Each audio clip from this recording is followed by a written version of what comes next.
Good morning, good afternoon and good evening प्यारे बच्चों. In our previous lectures, we have discussed about center of mass and its motion. We have concentrated in position vector of center of mass, velocity of center of mass, and acceleration of center of mass. Position vector for center of mass. For two particles, we have written it like this: m1 r1 plus m2 r2 over m1 plus m2 for two particle system. And similarly for n particle system, we have written the position vector something like this: m1 r1, then second term related to second mass, then third term related to third mass, and after that nth term related to nth mass over sum of all the masses. Yes, we have written the same thing. Yeah, fine. And we have modified this particular thing, okay, something like this: position vector for center of mass is equal to summation की term में, I mean 1 by m total mass of the body, then summation, okay, summation m I r I, and value of I ranges from 1 to n. Yes, कुछ ऐसा हमने लिखा था. And in the same way, differentiating this particular thing, we have got the velocity. Yeah, for two particle system and for n particle system, we have written the velocity vector also. Velocity of center of mass. For two particles, we have written it like this: two terms only, fine, divided by total mass of the body. And for n particle system, velocity of center of mass, we have calculated it like this: m1 v1 for every particle, है ना, mass and velocity of particle, then plus mass and velocity and so on, divided by total mass of the body. And similarly उसको summation form में हमने लिख के इस तरह से modify कर दिया. Now, अगर हम इस इक्वेशन को फर्दर एक्सट्रापोलेट करें, okay, you just see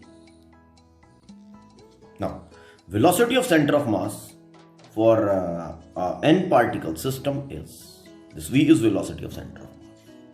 ठीक है, total mass of the system, because all masses of all the particles, they are added together, the total mass of the system it will be making. Let this particular thing is equal to capital M, okay, is equal to,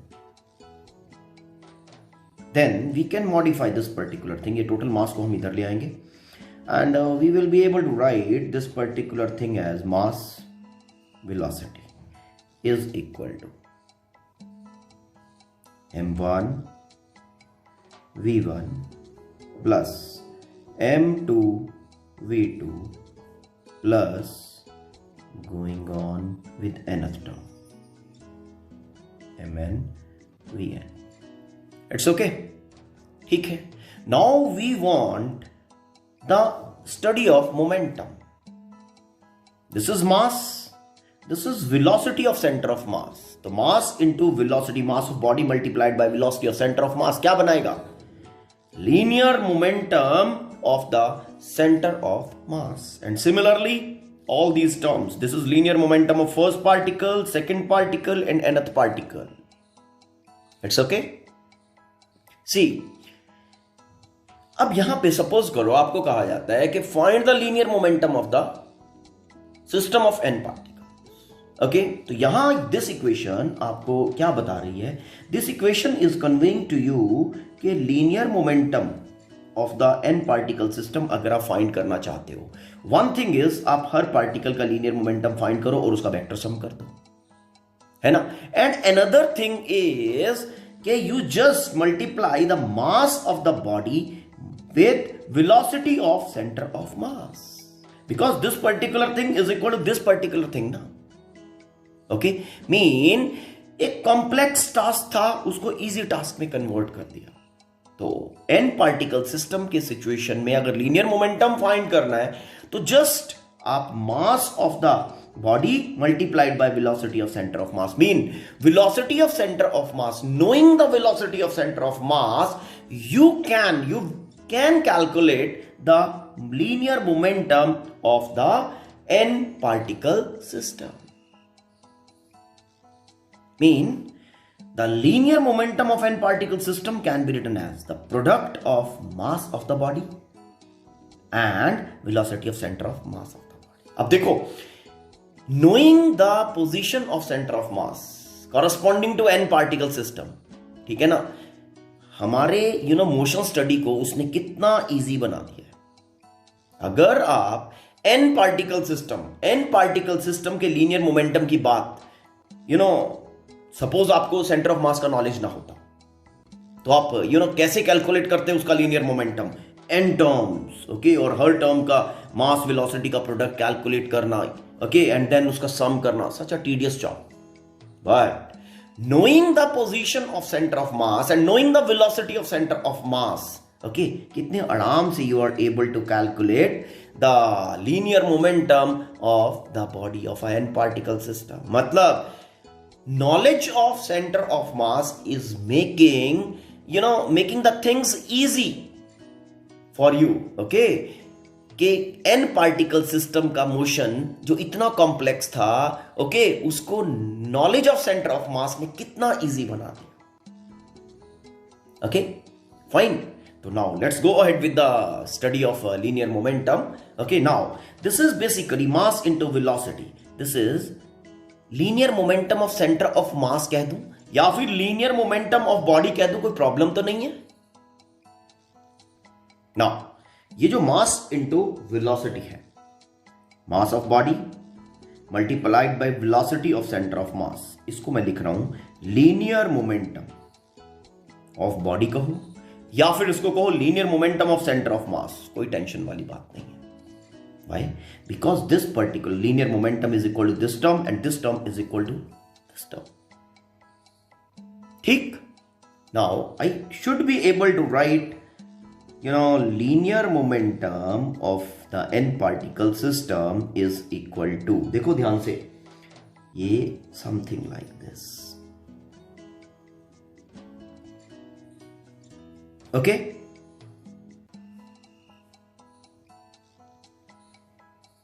fine. Now you do one thing, differentiate this particular equation with respect to time. Okay, and see what is happening. Differentiating this particular equation now with respect to time, we are getting d by dt of p. Yeah, p is equal to mass into velocity. This is linear momentum of center of mass basically. d by dt of mass into velocity of center of mass. Okay, and this is equal to, mass is constant at normal velocities, d by dt of velocity of center of mass. It's okay. Now you can write this particular rate of change of velocity with respect to center of mass with respect to time of center of mass, and this can be written as acceleration of center of mass. Yes, can write mass into acceleration of center of mass, say capital A. It's okay. Now this particular thing, product of mass into acceleration of center of mass, this is equal to external force. You can say force, है ना, but लेकिन वो internal forces are always in equilibrium, तो I am just writing external force.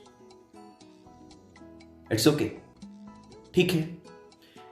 F external, this is left hand side only I result, okay, F external is equal to m1 v1 m2 v2 so on.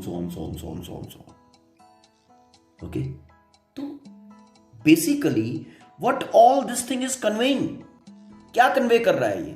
This particular thing is conveying, okay, conveying to us is के second Newton second law of motion, जो Newton second law of motion है बिल्कुल इन the same वे जैसे हम single particle के ऊपर apply करते हैं, in the same way the Newton second law of motion can be applied to system of n particles. It's okay. Newton second law of motion can be applied to n particle system also in the similar way. Newton's second law of motion can be applied to n particle system without any change. जैसे हम single particle system के ऊपर apply कर रहे थे, force is equal to external force is equal to mass into acceleration. Okay, external force is equal to rate of change of linear momentum with respect to time. Similarly, we can apply, okay, this particular thing to n particle system also. Okay, now let's take a specific situation, okay, related to this.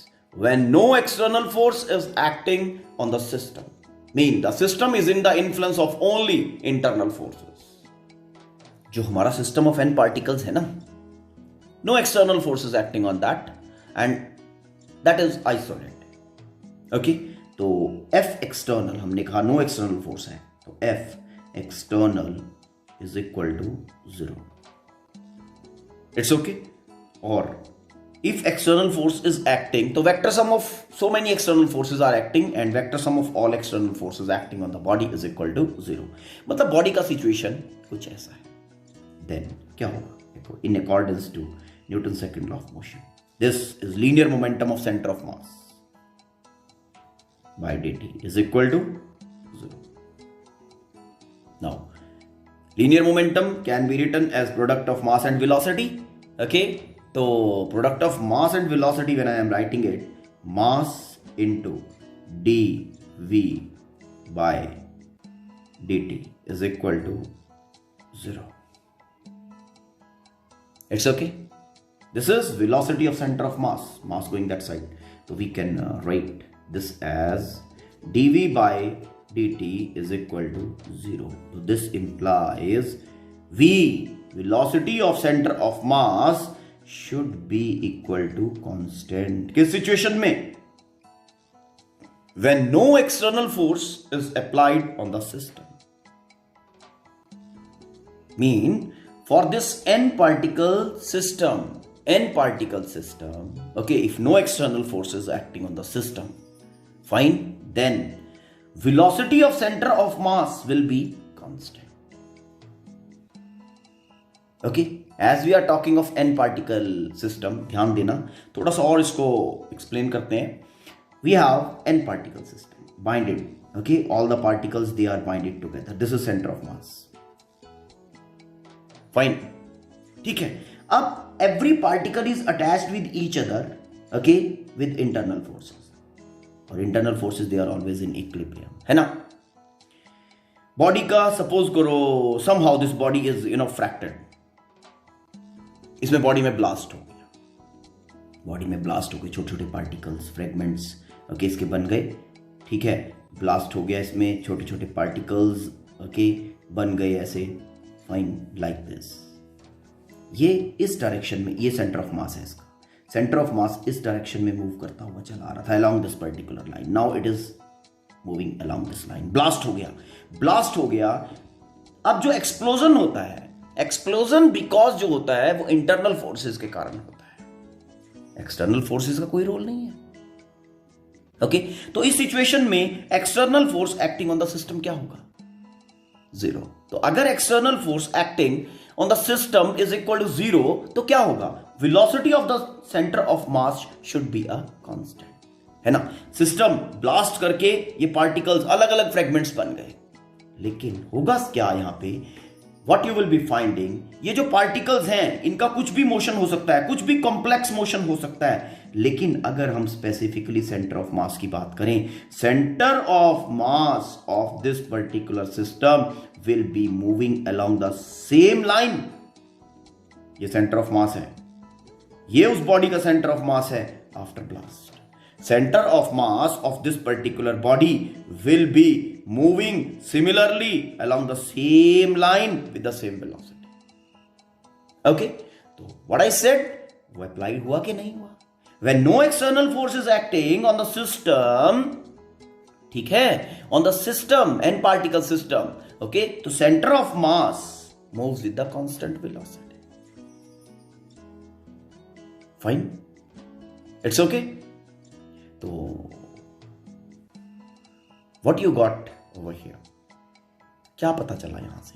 Simply अगर कहूं, simply बिल्कुल simple way में अगर कहा जाए तो हम ये कहेंगे कि if no external force is acting on the system, जो centre of mass of the body है that always moves with the constant velocity. Keep this thing in mind. Fine, कुछ एग्जांपल्स लेते हैं। Okay, let's go ahead with the illustrations. See, ये blast वाला ही example लेते हैं हम। ब्लास्ट वाला, एक तो ब्लास्ट ये नॉर्मल सिचुएशन का हो गया, ठीक है ना, number one more situation I am taking. Suppose हमारे पास कोई रेडियो एक्टिव न्यूक्लियाई है that is lying over here at rest पे है। Radio active nuclei, radio active का क्या प्रॉपर्टी होता है? दे डिसइंटीग्रेट बाय इटसेल्फ, है ना, करते हैं।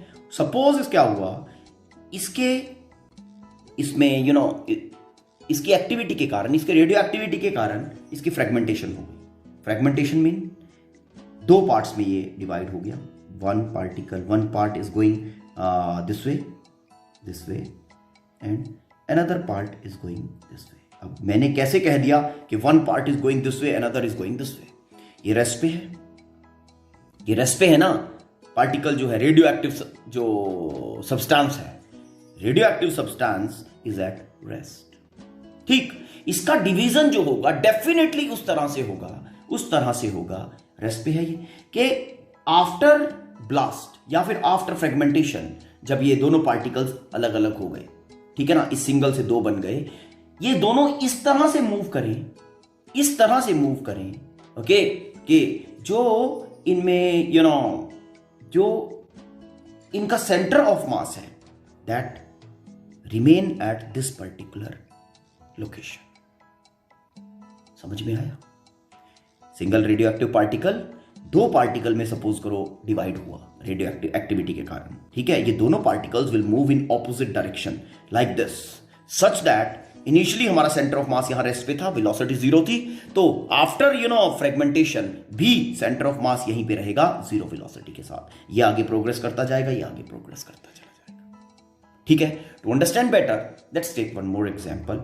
Suppose a specimen is moving some, ये स्पेसिमेन है, दिस इज मूविंग लाइक, इसका सेंटर ऑफ मास इसके अंदर कहीं होगा यहां पे, this is moving along this particular line. इस लाइन के अलोंग चलते इसमें ब्लास्ट हुआ और इसके दो पार्टिकल्स बन गए।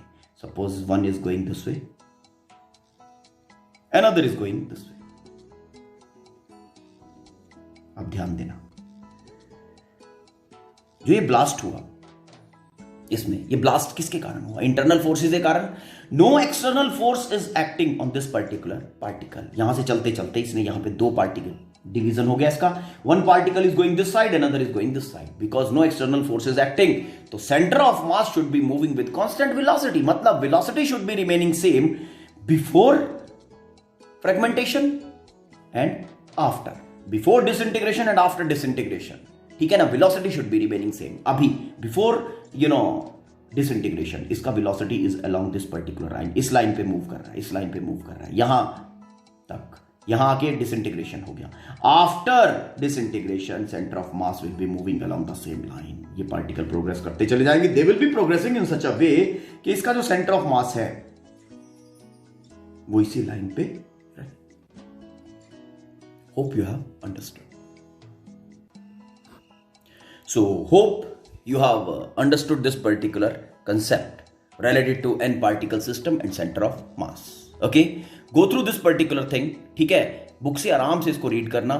मोर illustrations are given there in book. Okay, if you find any kind of confusion, let me know about. We will be discussing the things further. Okay, thank you. Have a nice day.